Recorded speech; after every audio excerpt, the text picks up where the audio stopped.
Hello everyone, আজকে তোমাদের সঙ্গে শেয়ার করতে চলে এসেছি মটর পনিরের রেসিপি। দেখো, কড়াইয়ে তেল দিয়েছি, দিয়ে আমি এখন পনিরগুলো ভেজে তুলে নেব। পনিরটা আমার ভেজে তোলা হয়ে গেছে।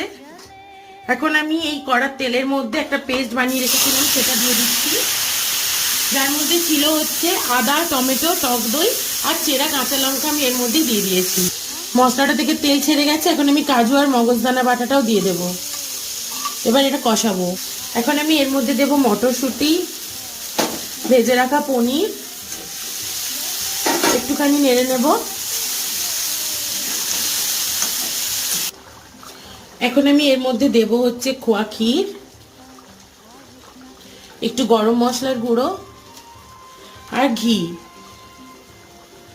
দিয়ে আর 2-3 মিনিট ফুটিয়ে আমি এটা নামিয়ে নেব। দেখো, আমার মটর পনির একদম রেডি।